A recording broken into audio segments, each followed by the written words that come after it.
നമസ്കാരം. എല്ലാ മാന്യ സുഹൃത്തുക്കൾക്കും സിനിമ എന്ന യൂട്യൂബ് ചാനലിന്റെ ഏറ്റവും പുതിയ വീഡിയോയിലേക്ക് സ്വാഗതം. ഞാനിന്ന് നിങ്ങൾക്ക് മുമ്പിൽ വന്നിരിക്കുന്നത് ഏകദേശം 2 ആഴ്ചത്തെ ഗ്യാപ്പിന് ശേഷമാണ്.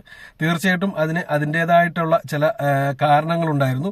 അല്ലാതെ വെറുതെ വീഡിയോ ചെയ്യാതിരുന്നതല്ല. ഞാൻ വളരെ നല്ല തിരക്കിലായിരുന്നു. ഒരു വർക്കുമായി ബേസ് ചെയ്തിട്ടുള്ള ഒരു തിരക്കിലായിരുന്നു. അത് ഏകദേശം അവസാനിച്ചു എന്ന് വേണമെങ്കിൽ പറയാം. അതുകൊണ്ട് തന്നെയാണ് ഇപ്പോൾ വീഡിയോയുമായിട്ട് വന്നിരിക്കുന്നത്.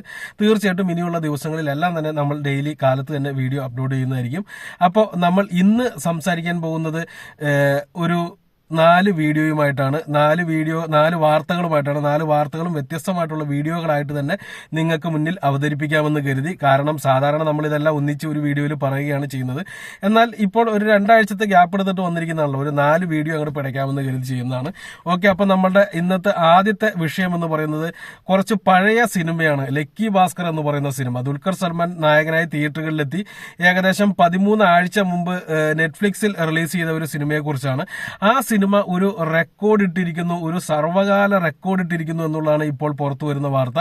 ഈ വാർത്ത ഇന്നലെയാണ് പുറത്തു വന്നത്. ഒരുപക്ഷെ നിങ്ങൾ കേട്ടിട്ടുണ്ടാവും. കേൾക്കാത്തവരാണ് എന്നുണ്ടെങ്കിൽ നിങ്ങൾ അറിഞ്ഞിരിക്കേണ്ട ഒരു കാര്യമാണ്.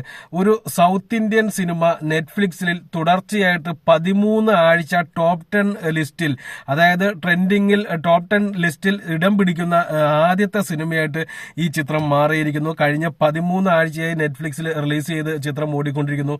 13 ആഴ്ചയും ട്രെൻഡിങ് ടോപ്പ് 10 ലിസ്റ്റിൽ ഈ സിനിമ ഇടം പിടിച്ചിരിക്കുന്നു.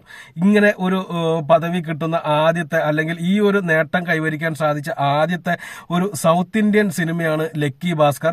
വെങ്കി ആറ്റ്ലൂരി സംവിധാനം ചെയ്ത് ദുൽഖർ സൽമാൻ നായകനായിട്ട് വന്ന ഈ ചിത്രം കഴിഞ്ഞ കൊല്ലം റിലീസ് ചെയ്ത് തിയേറ്ററുകളിൽ വലിയ വിജയം നേടുകയുണ്ടായി. അതിനുശേഷമാണ് നെറ്റ്ഫ്ലിക്സിൽ ഇറങ്ങിയത്. ഇപ്പോൾ 13 ആഴ്ച എന്ന് പറയുമ്പോൾ ഏകദേശം 3 മാസം കഴിഞ്ഞിരിക്കുന്നു ഈ സിനിമ നെറ്റ്ഫ്ലിക്സിൽ ഇറങ്ങിയിട്ട്. ഇപ്പോഴും ചിത്രത്തിന് ടോപ്പ് 10 ലിസ്റ്റിൽ ഇടം പിടിക്കാൻ സാധിക്കുന്നുണ്ട് എന്ന് പറയുമ്പോൾ തിയേറ്ററിനേക്കാൾ അപ്പുറമായിട്ട് മറ്റ് സ്റ്റേറ്റുകളിൽ, അതായത് എല്ലാ ഭാഷയിലും സിനിമ നെറ്റ്ഫ്ലിക്സിൽ ഇറങ്ങുമ്പോൾ ഇറങ്ങുമല്ലോ, പ്രത്യേകിച്ച് ഹിന്ദിയിലെല്ലാം സിനിമയ്ക്ക് നല്ല രീതിയിലുള്ള ഓഡിയൻസിനെ സ്വീകരിക്കാൻ സാധിക്കുന്നു. അതുകൊണ്ട് തന്നെയാണ് ഇത്രയും കാലം കഴിഞ്ഞിട്ടും സിനിമയ്ക്ക് ഇപ്പോഴും ട്രെൻഡിങ്ങിൽ നിൽക്കാൻ സാധിക്കുന്നത്. ഇനിയും 2 ആഴ്ച കൂടി അതേ ലിസ്റ്റിൽ തന്നെ തുടരാൻ സാധിക്കുമെന്നാണ് ഇപ്പോൾ ലഭിക്കുന്ന വിവരം. ആ വിവരത്തിന്റെ ശക്തി എത്രത്തോളം ഉണ്ടെന്ന് വരും ദിവസങ്ങളിൽ അറിയാം. എന്ത് തന്നെയായാലും നെറ്റ്ഫ്ലിക്സിലൂടെ ഈ ഒരു ചിത്രം തിയേറ്ററിനേക്കാൾ വലിയ ഹിറ്റിലേക്ക് മാറുമ്പോൾ ഒരു കാര്യം ഉറപ്പിക്കാം, ദുൽഖർ സൽമാൻ എന്ന് പറയുന്ന താരത്തിന്റെ മാർക്കറ്റ് മൂല്യം തന്നെയാണ് അവിടെ ഉയർന്നുകൊണ്ടിരിക്കുന്നത്. ഓക്കെ, അപ്പൊ നമുക്ക് ഈ ഒരു ചെറിയ വീഡിയോ ഇവിടെ അവസാനിപ്പിക്കുകയാണ്. നമുക്ക് മറ്റൊരു വലിയ വാർത്തയുമായിട്ട് ഉടൻ തന്നെ എത്താം. അപ്പോൾ ആ വാർത്തയ്ക്ക് വേണ്ടി കാത്തിരിക്കുക. നന്ദി, നമസ്കാരം.